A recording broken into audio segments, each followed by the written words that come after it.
Mesdames, Mesdemoiselles, Messieurs, bonsoir et je souhaite que vous passiez avec nous un très agréable moment. Alors allons-y. Let's do it. I have good news for you. C'est le de la Formule Express. J'adore ça. Ah bon? On fait pas chier. On essaye? Allez. Tout ce que j'espère, c'est qu'il y a un Jap dans cette baraque qui parle notre putain de langue. Commissaire adjoint Matsumoto Masahiro, de la brigade criminelle d'Osaka, à la préfecture de police. Et je parle votre putain de langue.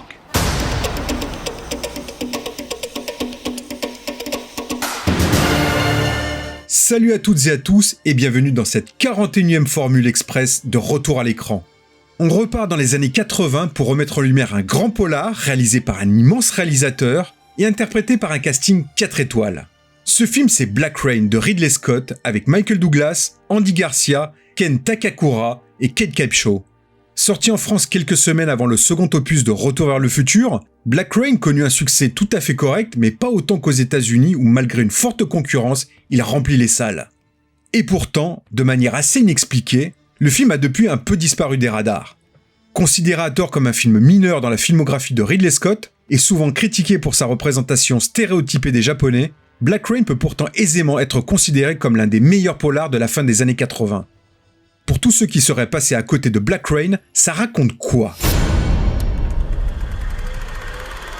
Black Rain, c'est l'histoire de deux flics de New York, dont l'un est traqué par la police des polices pour des soupçons de vol, qui sont chargés d'escorter Sato, un criminel japonais qui doit être remis aux autorités de son pays d'origine. Mais une fois sur place, Sato parvient à s'échapper. Accusés de l'avoir laissé s'enfuir, les deux flics américains doivent alors travailler en étroit lien avec la police nippone pour le retrouver et l'arrêter. Une collaboration qui va s'avérer des plus compliquées tant les différences culturelles entre les deux pays sont énormes. Vous êtes étranger. Vous n'êtes pas à New York, nous avons des lois. Ah, vous avez des lois ici, hein? Dis donc, bonhomme, je l'ai vu à l'œuvre, moi, votre Sato, il respecte plus le programme, lui. Apprenez la patience. J'emmerde la patience. Retour au milieu des années 80. Le jeune scénariste Greg Bolotin rend visite à des amis au Japon. Sur place, subjugué par ce pays et ses coutumes, et surtout par les énormes différences culturelles avec son pays d'origine, les États-Unis, il imagine immédiatement une histoire autour d'une confrontation de cultures diamétralement opposées. La base de ce que deviendra Black Rain est déjà là. Un flic américain débarque au Japon pour ramener un individu, mais se retrouve coincé sur place et est obligé de collaborer avec un collègue japonais pour s'en sortir. Il était question des relations entre ces deux individus de cultures différentes qui ne s'entendaient pas, se souvient Bolotin. À cette époque, la tendance était aux relations américano-japonaises qui étaient assez hostiles. Craig Bolotin rentre alors aux États-Unis pour développer son script. Mais son manque d'expérience le pousse à faire appel à Warren Lewis, un autre jeune scénariste pour l'épauler. L'entente entre les deux hommes est quasi parfaite, et le scénario prend forme en un temps record. L'agent de Bolotin décide alors de l'envoyer à la Paramount, qui l'achète immédiatement, pensant un temps en faire la suite du flic de Beverly Hills. Mais c'est finalement Michael Douglas, alors au top de sa carrière, qui se voit proposer ce scénario. L'acteur donne son accord très rapidement pour plusieurs raisons. Je me souviens qu'on était à la fin des années 80 et que l'économie japonaise était en pleine expansion, se souvient Michael Douglas. Elle progressait plus vite que celle des États-Unis. J'étais alors fasciné par le changement qui s'opérait dans les deux cultures. Et je trouvais que c'était une analogie fascinante. Souvenez-vous, j'avais fait Wall Street quelques années auparavant, où nous traitions des problèmes de corruption, de décadence, et du manque de moralité dans notre propre culture.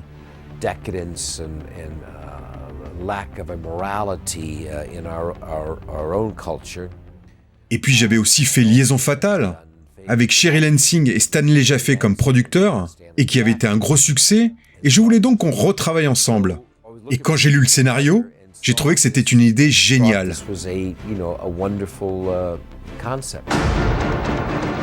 Sheryl Lansing et Stanley Jaffé, en contrat justement avec la Paramount, pensent beaucoup de bien de ce scénario et donnent rapidement leur accord à Douglas. Maintenant, il va falloir trouver un réalisateur.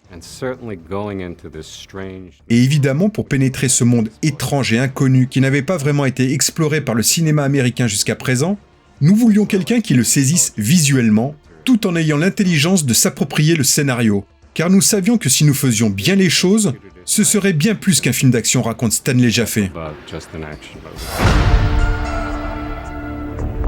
En haut de la liste des candidats, on trouve Paul Verhoeven dont le succès international de Robocop lui a donné un certain crédit. Celui-ci donne dans un premier temps son accord. Mais après avoir longuement travaillé au développement du script, le réalisateur batave décide de se retirer pour se consacrer à Total Recall.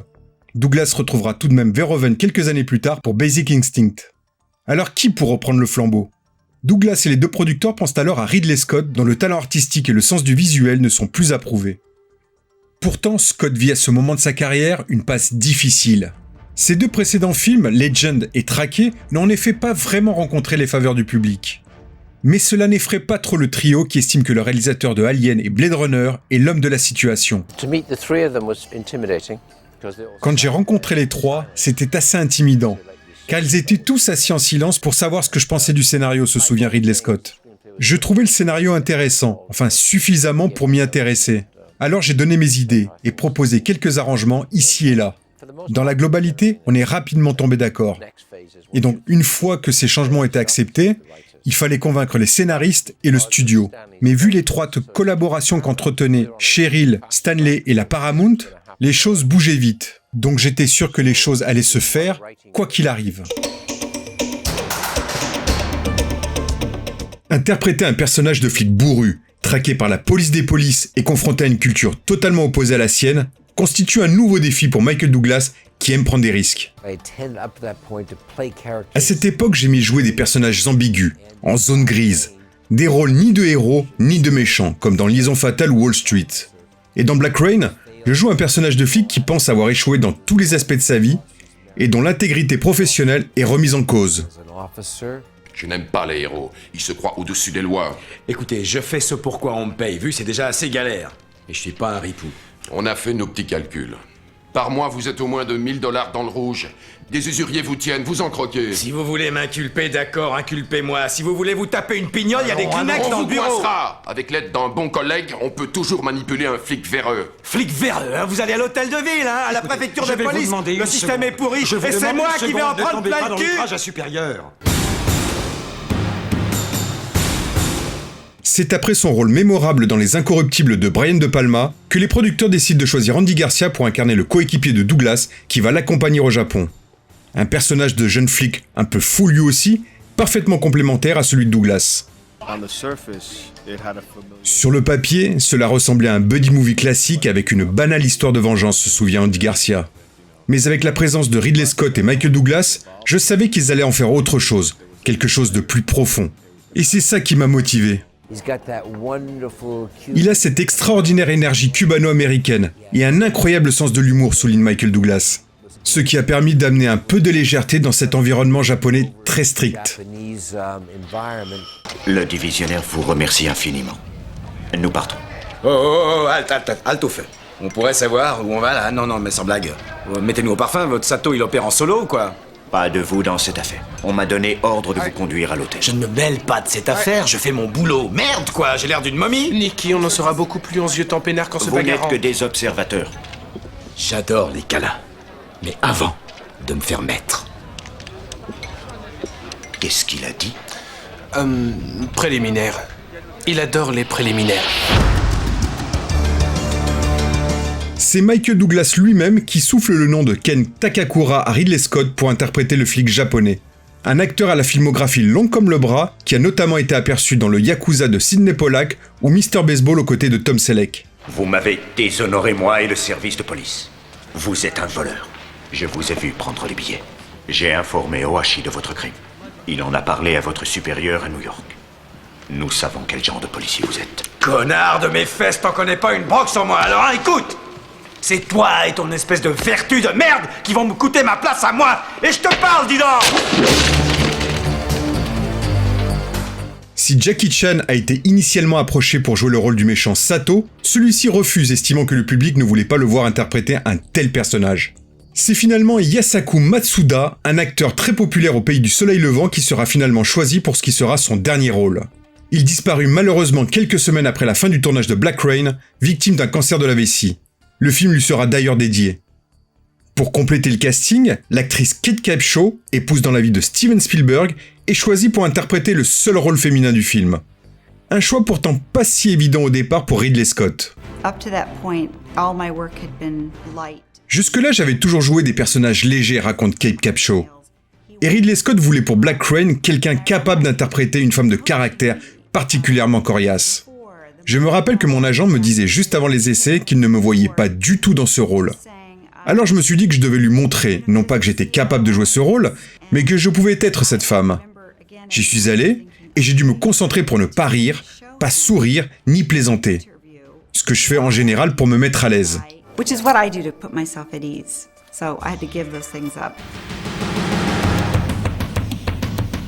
Le casting bouclé, la Paramount accorde une enveloppe de 35 millions de dollars pour la production du film. Une enveloppe plutôt confortable, mais qui oblige tout de même Ridley Scott à bien penser son film pour ne pas la dépasser. Le réalisateur s'applique donc à un découpage très précis, un exercice qu'il a l'habitude de faire. J'ai toujours préparé mes films avec l'intention de faire tout le découpage. Simplement car je fonctionne comme ça. Pour moi, il doit être complet. Ça m'aide à réfléchir sur le papier. Le découpage me permet de dire « je peux faire un chapitre ici ». Je peux couper et continuer le lendemain. Et personne ne reviendra dessus. Quand tout est bien dessiné, on peut dire « oui, ça marche ». Le découpage a pour moi une grande valeur. Michael Douglas et Andy Garcia se préparent eux à incarner les deux flics new-yorkais. Pour cela, ils vont passer beaucoup de temps avec un certain nombre de policiers de la ville, participant à quelques opérations, mais également pour s'imprégner de l'ambiance qui règne au sein des forces de l'ordre de la Grande Pomme. Et un toast à l'IGS, cette brave inspection générale des services, on les encule! Le découpage terminé, Ridley Scott part en compagnie des deux producteurs pour Tokyo pour faire ses repérages et obtenir toutes les autorisations de tournage nécessaires. Mais tout ne va pas être simple. Les autorités japonaises n'ont pas été très coopératives avec nous, se souvient Ridley Scott. Ils étaient très anxieux à l'idée qu'un grand film américain se tourne à Tokyo. Alors on a pensé à Osaka. Le gouverneur local a été lui beaucoup plus réceptif. Il nous a dit « Je vous veux ici à Osaka. Je vous donnerai tout ce qui est nécessaire pour le tournage de votre film. » Alors on y est allé.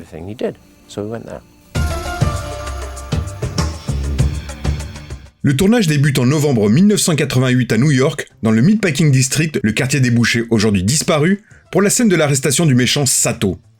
Après la mise en boîte de quelques autres séquences à Manhattan, toute l'équipe embarque pour Osaka pour une suite de tournage qui va s'avérer finalement extrêmement complexe. Le premier jour du tournage, on était à la préfecture du gouverneur d'Osaka, se souvient le producteur Stanley Jaffe. Tout un étage nous avait été réservé, on avait passé plusieurs jours à tout planifier, comment on allait filmer, combien de temps on passerait dans chacune des parties des locaux de la préfecture.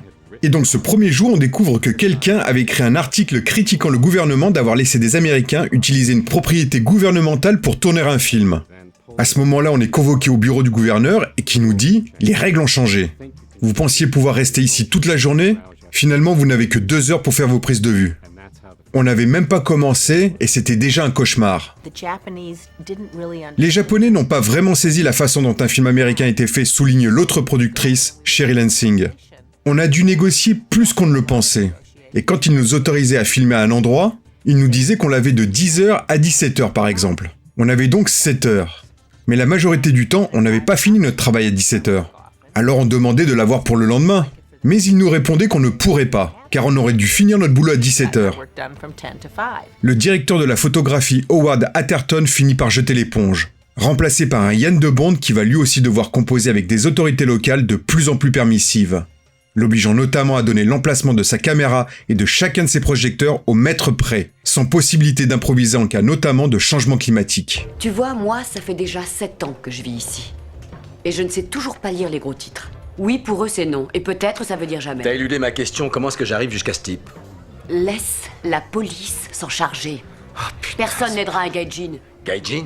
Oui, un inconnu, un barbare ou un étranger, moi ou toi. Enfin, plutôt toi.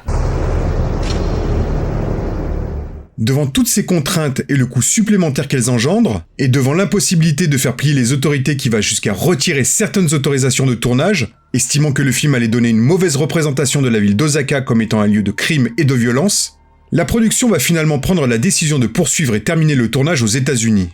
Ridley Scott déclarant par la suite qu'il ne tournera plus jamais au Japon.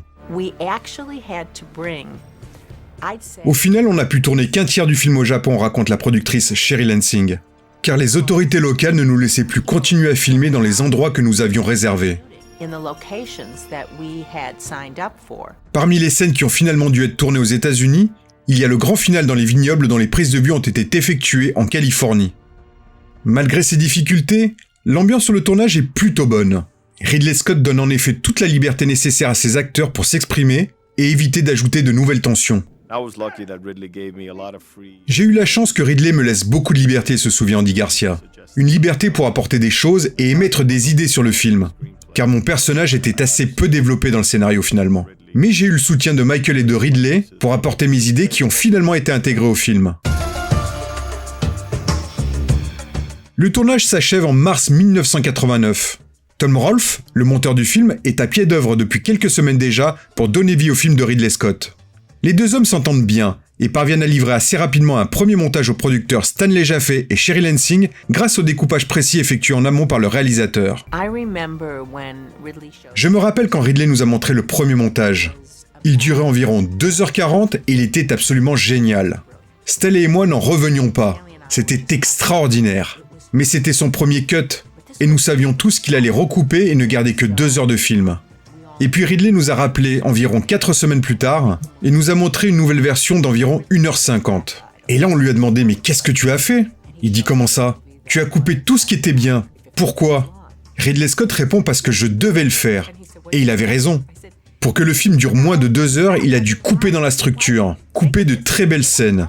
Alors on lui a dit « Tu sais quoi ? Fais la longueur nécessaire. Ce n'est pas grave si ça dure plus de 2 heures, fais au mieux. » Ridley Scott repart donc au montage et réintègre quelques séquences qu'il avait supprimées. Ce dernier montage apporte finalement un nouveau rythme au film qui satisfait tout le monde. Pour signer la bande originale de Black Rain, Ridley Scott fait appel à Hans Zimmer. Le compositeur allemand n'a pas encore la grande carrière qui a suivi, mais son nom est déjà apparu sur le générique de films majeurs. Notamment celui de Rain Man de Barry Levinson, dont la musique avait impressionné le réalisateur de Black Rain.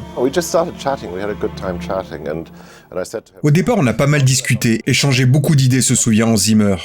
Mais rapidement, je lui ai demandé comment ne pas me faire virer par Ridley Scott. Je m'en souviens bien, il m'a dit « N'écris pas une symphonie, écris simplement une musique adaptée au film. » Alors on a commencé à travailler ensemble, et il en est ressorti des idées pas vraiment conventionnelles. L'idée était de présenter de façon originale et moderne au public américain une culture différente de la leur, et de ne surtout pas tomber dans les clichés.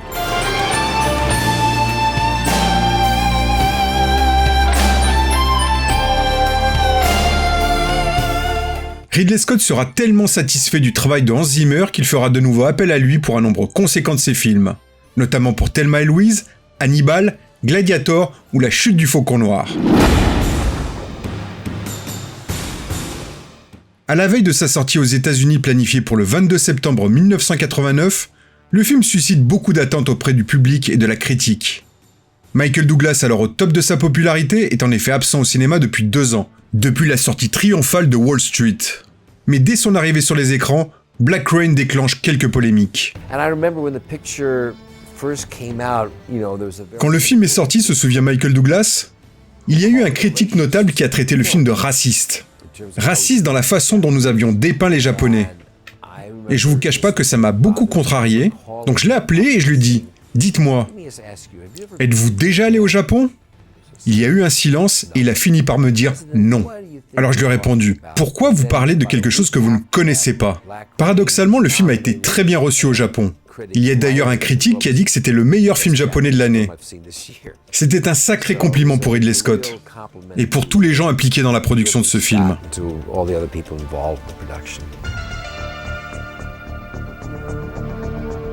Ces critiques n'ont heureusement aucun effet sur le public. Black Rain cartonne, cumulant finalement près de 135 millions de dollars de recettes pour un budget initial de 35 millions. En France, le film sort le 6 décembre 1989.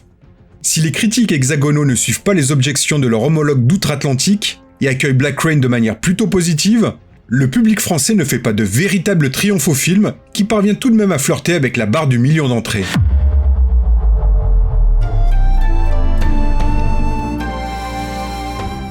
Ce succès outre-Atlantique est un soulagement pour Ridley Scott qui en avait assurément besoin après les échecs de Legend et Traqué.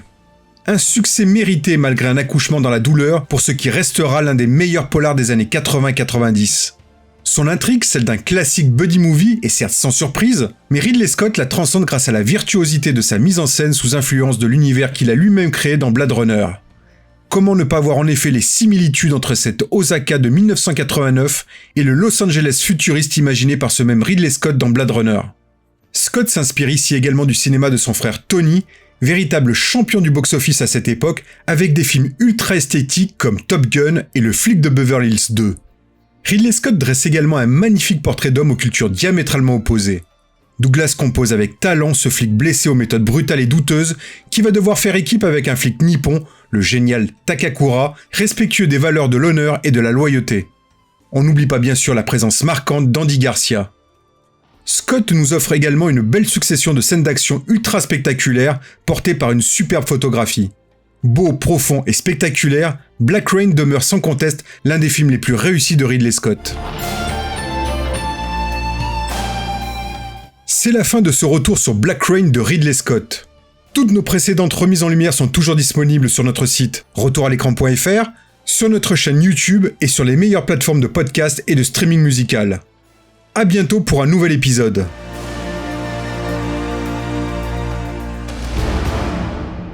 Moi, si je devais résumer ma vie aujourd'hui avec vous, je dirais que c'est d'abord des rencontres. C'est vrai que je ne vis que pour le cinéma. Pour être aimé, il faut être aimable. Vous voulez un chocolat? C'était pas ma guerre. Back and full force. Quelle est votre devise? Je m'appelle Bond. James Bond. Vous délirez totalement là. C'est ça qui permet de voyager à travers le temps. La vie a plus d'imagination que nous. J'espère que je ne vous apprends rien. Vous êtes un mélancolique. Mélancolique, mon cul.